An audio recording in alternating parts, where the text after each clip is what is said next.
नमस्कार बच्चों।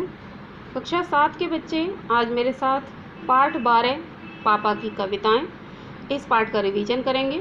और बच्चों, यह हिंदी रीडर का पाठ है, पाठ 12, और इस पाठ में हम रिवीजन करेंगे शब्द अर्थों का, बहुविकल्पीय प्रश्नों का, दीर्घ उत्तरीय प्रश्नों का और लघु उत्तरीय प्रश्नों का। तो चलिए शुरू करते हैं शब्द अर्थों से। महक मीन्स सुगंध या खुशबू, नेपथ्य मीन्स पर्दे के पीछे का स्थान, घबराहट मीन्स बेचैनी, स्टेज रंगमंच या जहां नाटक खेला जाता है, कतार मीन्स पंक्ति और खुश्क मीन्स सूखा।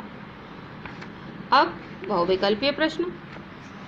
पहला प्रश्न है बच्चों इसमें बहुविकल्पीय प्रश्नों में से पापा ने इनमें से कौन सी किताब नहीं पढ़ी। कौन सी किताब नहीं पढ़ी? परियों की कहानियाँ। पापा ने नहीं पढ़ी थी परियों की कहानियाँ, ये सही उत्तर है।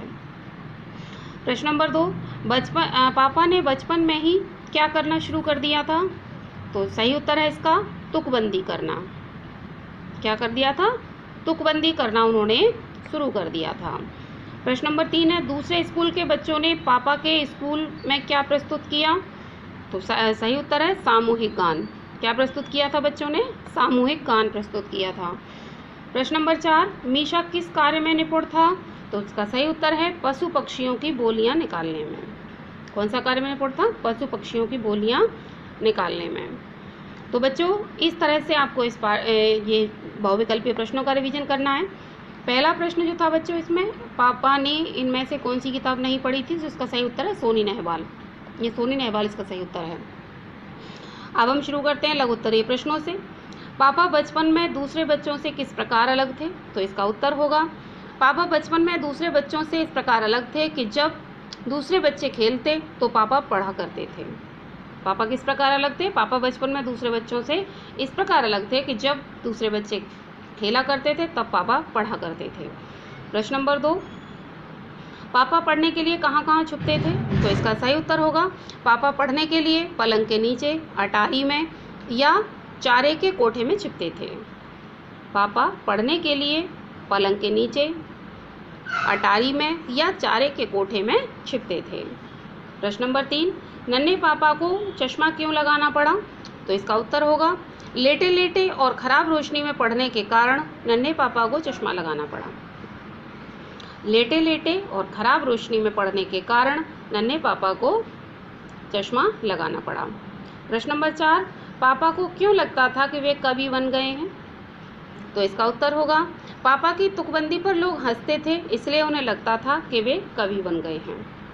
पापा की तुकबंदी पर लोग हंसते थे, इसलिए उन्हें लगता था कि वे कवि बन गए हैं। प्रश्न नंबर 5, पापा की कविता दूसरे स्कूल के बच्चे क्यों नहीं सुनना चाहते थे। तो इसका उत्तर होगा पापा ने अपने स्कूल को न्यारा कहा था।